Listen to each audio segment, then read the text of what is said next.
kami akan membincangkan atau berkongsi tentang bagaimana buruh imigran dari negara jiran kita, yaitu negara Indonesia, datang ke negara kita Malaysia, yaitu dikhususkan kepada di negeri Sabah, di daerah Tawau.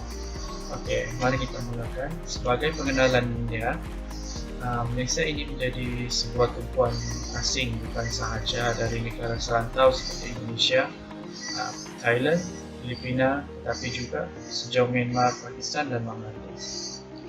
Kedatangan mereka yang beramai-ramai adalah karena peluang pekerjaan yang lebih baik berbanding di negara asal mereka. Selain kurang minatnya kepada penduduk tempatan, terutama di sektor pembinaan, negara asal selain kurangnya peladangan atau dalam sektor menawarkan gaji relatif rendah berbanding prosedur. Di negara Malaysia juga, seperti di negeri Sabah, adalah negeri yang menerima kedatangan buruh asing yang paling ramai. Menurut Cik Hashim Hassan pada tahun 2019, sebagai negara pengeluar utama kelapa sawit, Sabah menerima lambakan buruh asing, khususnya dari Indonesia, Filipina, hingga mencecah hampir 1,7 hingga 2 juta orang sehingga tahun 2008. Oke, daerah yang menjadi tumpuan buruh asing adalah di daerah Tawau. Kami khususkan dengan kedatangan secara besar-besaran bermula sekitar tahun 1980-an.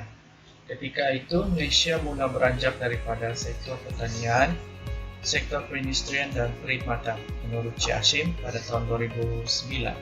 Oleh hal yang demikian, kita boleh lihat buruh asing dari negara Indonesia tertumpu di daerah Tawau kerana ia merupakan bandar yang paling terdekat dengan sempadan negara di bahagian barat seperti Kalimantan, yaitu Pulau Nunukan dan Tarakan, Sulawesi dan Timur. Perjalanan dari Pulau Nunukan Indonesia ini hanya mengambil masa 40 minit sahaja menaiki feri untuk ke Tawau. Sehingga kini masyarakat Indonesia bertebaran bermula dari daerah Tawau di barat hingga ke timur di daerah Kunak dan Lahadatu. Selain Tawau, masyarakat Indonesia juga terdapat di bandar-bandar lain seperti Kota Kinabalu, Sandakan, Ranau hingga ke Kelingau di daerah pedalaman Sabah. Itu menurut daripada Fuad dan Sarina pada tahun 2014.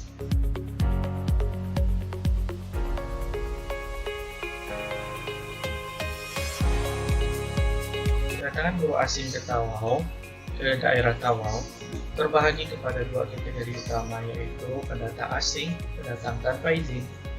Manakala di antara kedua kategori terdapat juga pelarian politik dan agama.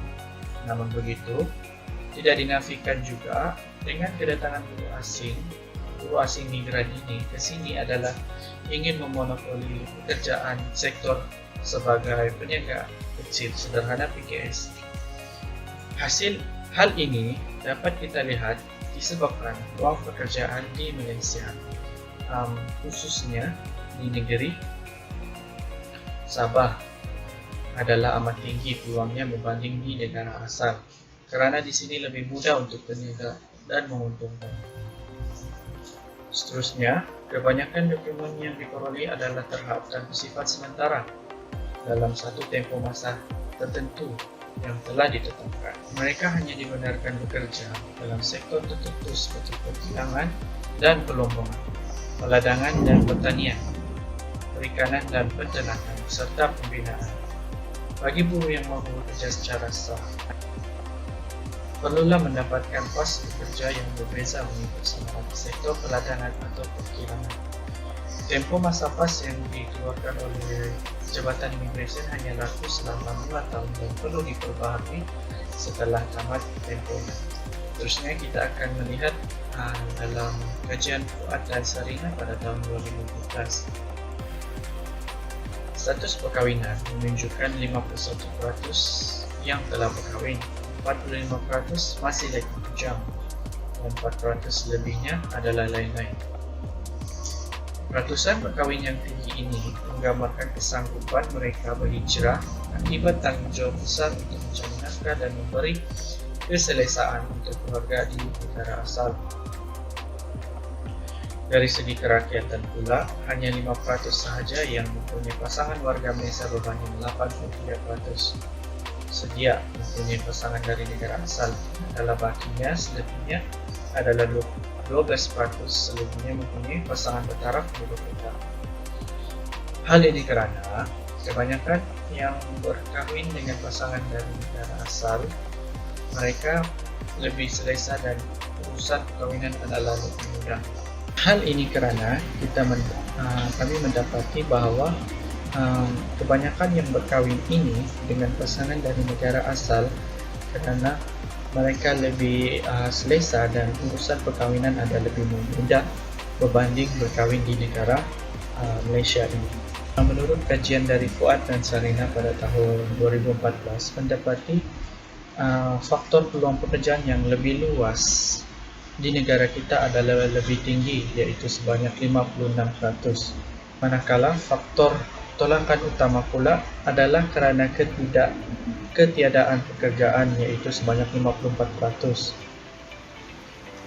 Ini dapat kita lihat bahawa buruh yang masuk untuk mencari peluang pekerjaan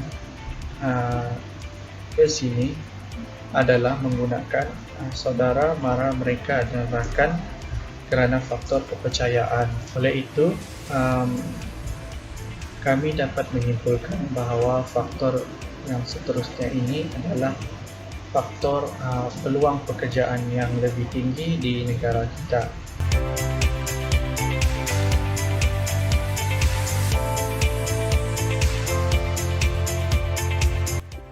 Seterusnya ialah masalah besar yang dihadapi masyarakat menurut Fuad dan Sarina pada tahun 2015. Dari segi ekonomi, kemasukan buruh asing terutama golongan akhir diperlukan bagi mempercepatkan proses peralihan peruntukan ekonomi daripada pertanian kepada sektor perindustrian dan perkhidmatan.